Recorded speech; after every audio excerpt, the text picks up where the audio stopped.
Alright, I'm popping my ult when he comes back up.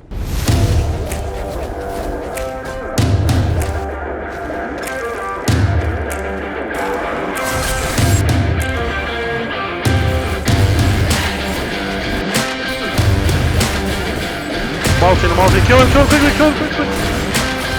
Oh my god, dude. Literally had less than 1 second, look! Yeah, it was almost done! Because it's only 10 minutes. We beat it within 1. Diablo Immortal is a free-to-play, pay-to-win, massively multiplayer online action role-playing game developed by Blizzard Entertainment and NetEase. The basic outline of Immortal is that Diablo's broke-ass cousin or something, I don't know, Skarn, he's pretty forgettable. He is making life hell for the shitty world of Sanctuary, as pieces of the World Stone from Diablo 2 have been scattered throughout the land and are causing massive headaches for adventurers like, well, me and yourself. Naturally, you start to pick up the pieces with help from some notable cameos, as well as good old crazy Grandpappy Kane. Okay, so far in Diablo Immortal, before I laid off the game after a couple of weeks, I had achieved Paragon 15-ish, decent rankings in the Challenge Rift, Battlegrounds, and all things Shadows. I had scoped out world events, played with friends, made a new character to try something else, did some raiding that was bugged, and ultimately asked all of my friends what they thought of the game. And let me tell ya, talk about a mixed bag. Before I get into that, what is the overarching gameplay like in Diablo Immortal? Well, safe to say that it's actually pretty fun. A few notable things that I deemed rather cool as fuck are as follows. If you're a massive grinder, you can play your ults to beat out the Paragon server level. The Paragon server level serves as a nanny that reduces XP the higher above the server level you are. While admittedly shitty for some, it does keep the gap between casuals and hardcores small enough, which can be argued as a healthy thing for the game. The social systems are actually exciting and fun, Shadows being the main one that I participated in. Shadows is achievable after a certain level and comes with its own customary such as raiding vaults for loot, receiving blessings for some easy XP, shadow-specific quests, PvP within the Shadow clans to see which ultimately takes on the Immortals, and so on and so forth. The Battle Pass is pretty fun to level up as well. I myself paid the $5 for extra goodies in the past to see if there was any real difference between myself and a friend who didn't pay a dime, and spoiler alert, not really. So the warband mechanic proves that games like this can be fun on mobile. These are groups of 8 people that are meant to play with each other regularly in the game separate from clans. You have your own stash, banner, and even raid perks. The incentives you have for grouping with friends is an awesome feeling, and being part of a team of friends you've been gaming with for years just really never loses its luster. Some things about the gameplay that I deemed rather not cool as fuck.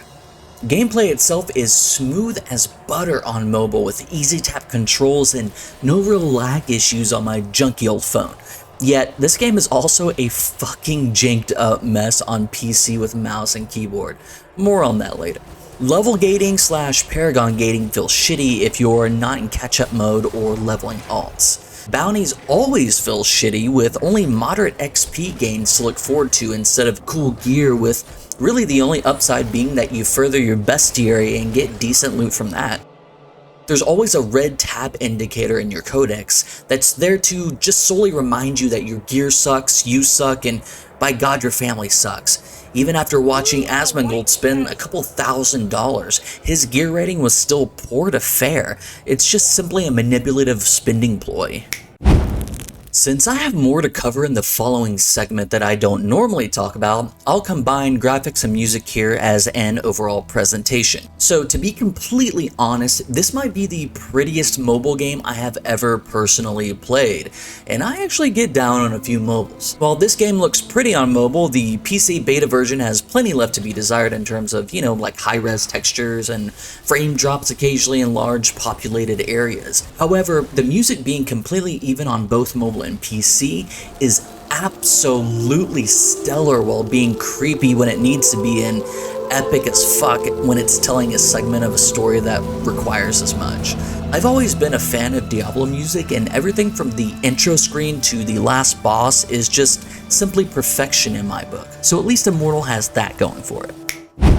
So do you remember before when I said that there were some technical issues on the PC port? That's putting it mildly. I mainly played on PC just because, if I'm at home, I might as well do that instead of being on my phone with a tiny screen. I won't go into everything I've encountered on the PC port because that would take a minute, but I will go over 2 of the bigger annoyances that I had. So while it can be fun to execute your skills on 40 mobs to clear a room, some skills I just never touched as a Barb main. Some skills are fundamentally flawed on PC keyboard and mouse controls.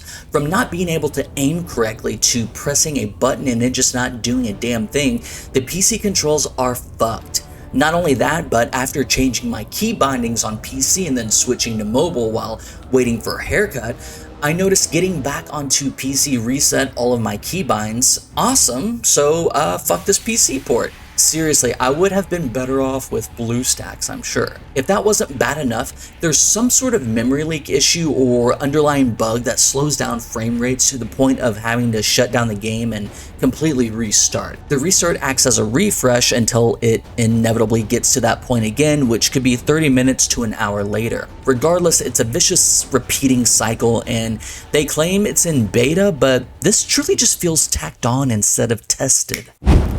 Okay, this is the newer section, just a commentary of this game. I feel like I had to put this in because the way I was doing my other stuff wasn't, it just had no, I guess, super personal commentary like this. So, if it's good, I will leave it in, and if not, whatever. Might be a one-off, we'll see. So I personally think that everyone is in an extreme mode with this game.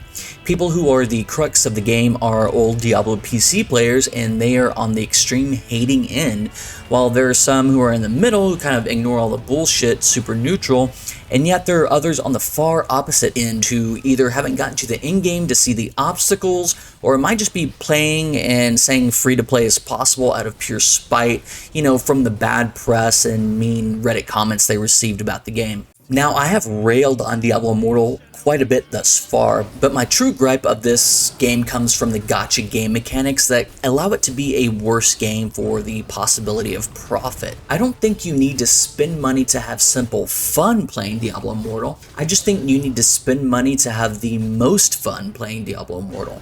I say this because I cannot find justifiable reasons why, for example, PvP battlegrounds are only available a few hours a day. I'll try and do PvP right now. I've never done PvP in this game at all. Battleground Captain, Battleground. Find match? Wait, it's closed. What?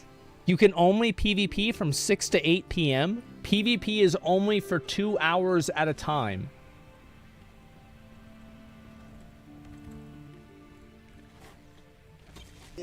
Or why you cannot solo a dungeon beyond normal difficulty. Dude, why the fuck can't I do a dungeon by myself? You can do dungeons back to back to back to back, right? Who the fuck else is level 60 in this fucking game? I can't even do anything! I literally got to 60 so I can't play! Why? Why? Or why at every turn there's a pop-up in your face telling you that you suck unless you pay for something that is plus 800% value, which is a meme now. And therein lies a problem.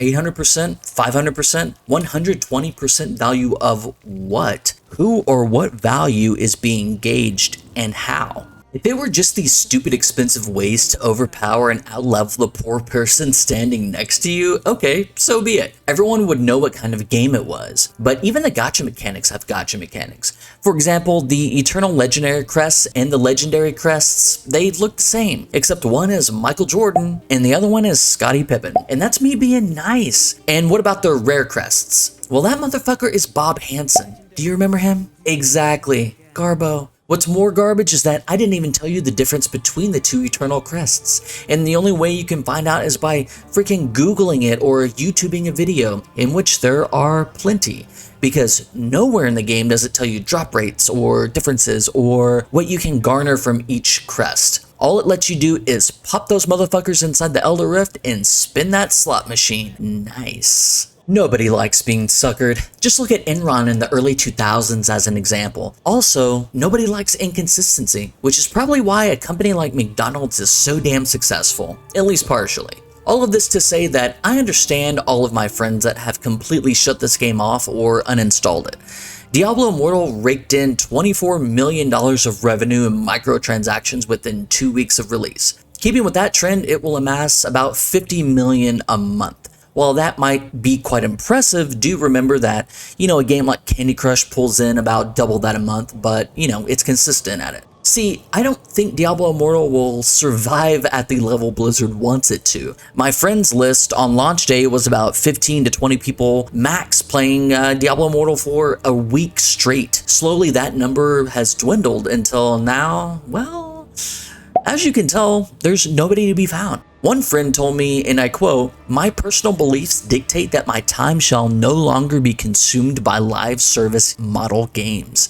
Been there, done that." End quote. And he's truly not alone in that statement within my friend group. And what makes all of these friends of mine similar? Well, they all have PC or console backgrounds.